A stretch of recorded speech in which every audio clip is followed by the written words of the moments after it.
बिस्मिल्लाहिर्रहमानिर्रहीम। आज के लेक्चर का बाकायदा आगाज करते हैं। हमारा सबसे पहला सिलसिला जो होता है वो होता है क़वाइद, बयानो-बदी और इस्तिलाहात। क़वाइद में हम इसमें नकरा की इक़साम कर रहे थे। इसमें नकरा में इसम ज़रफ़ जो है उसकी इक़साम हम कर रहे थे। तो सबसे पहले ज़रफ़ कहते किसे हैं? ज़रफ़ कहते हैं बर्तन को या ऐसी चीज को जिसमें कुछ भी समा जाए, यानी गुंजाइश रखने वाला बर्तन।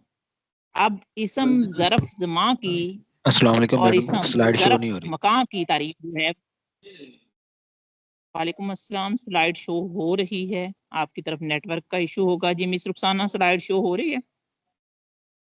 जी मैम हो रही है अल्हम्दुलिल्लाह, और आवाज भी बिल्कुल क्लियर है जी मुझे शो। अच्छा, जिसका स्लाइड का मसला हो वो लेफ्ट करके दोबारा ज्वाइन कर लिया करे। चलें जी, लेक्चर को दोबारा से कंटिन्यू करते हैं। हम कर रहे थे इसम ज़रफ़। ज़रफ़ के बारे में मैंने बताया आपको कि बर्तन ऐसी चीज जिसमें कोई चीज समा सके, या ऐसा जगह जो गुंजाइश रखे और उसमें कुछ भी डाला जा सके। इसम ज़रफ़ अगर इसकी इस्तिलाही तारीफ देखें तो वो इसम जो जगह या वक्त के मानी दे। इसकी दो इकसाम होती हैं, इसम ज़रफ़ मकान और इसम ज़रफ़ ज़मा। अब मकान से जाहिर होता है, यानी वो मकान को जाहिर करता है, यानी जगह को जाहिर करता है, यानी मकाम को जाहिर करता है। इसम ज़रफ़ मकाम में जगह या मकाम को जाहिर किया जाता है, जैसे स्कूल, घर, बाग या कोई भी मकाम जो जगह घेरता हो, जैसे मरी, एबटाबाद।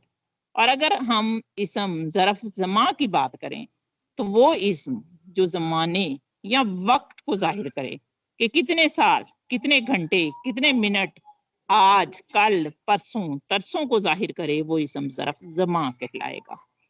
तो एक चीज फिर दोबारा रिपीट कर दूं कि इसम ज़रफ़ की दो ज़ैली इकसाम हैं, इसम ज़रफ़ मकान और इसम ज़रफ़ ज़मा। इसम सौत, सौत कहते हैं आवाज को। आवाज चाहे वो जानदार की हो, चाहे वो बेजान की हो, चाहे वो चिड़िया की चूं चूं हो, चाहे वो घड़ी की टिक टिक हो, चाहे वो बकरी की मै मै हो, या किसी रेड़ी के घसीटने की आवाज हो, वो इसम सौत में आएगा। यानी ऐसे तमाम इसम जो आवाजों को जाहिर करें वो इसम सौत होते हैं। इसम मुसगर कि निकला है सगीर से या सगर से, जिसका मानी होता है कम उम्र या कम तर या छोटा करना। तो इसम मुसगर वो इसम होता है, इसम मुसद्दर की किस्म होती है जो किसी चीज की छोटाई को जाहिर करता है।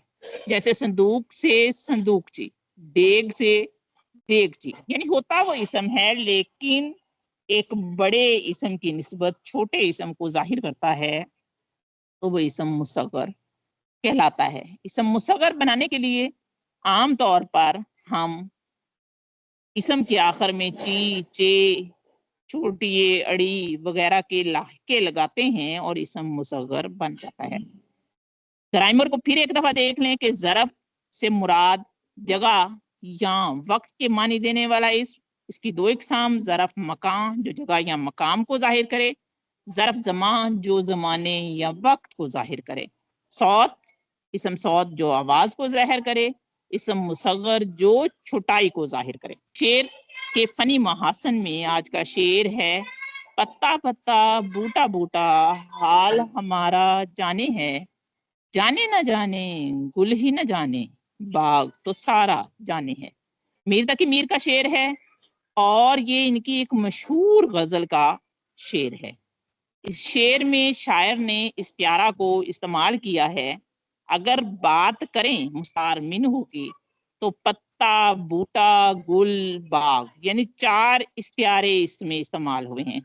पत्ता से मुराद है आम इंसान, बूटा से मुराद है खास इंसान, गुल से मुराद है महबूब और बाग से मुराद है पूरी दुनिया। यानी शायर करार देता है अपने महबूब को गुल जो दुनिया के बाग में खिला है, और उसकी जो हालत है उसके बारे में तमाम इंसान और क्या कहते हैं खास इंसान, हर खास वो आम जानता है, सिर्फ उसका महबूब नहीं जानता है।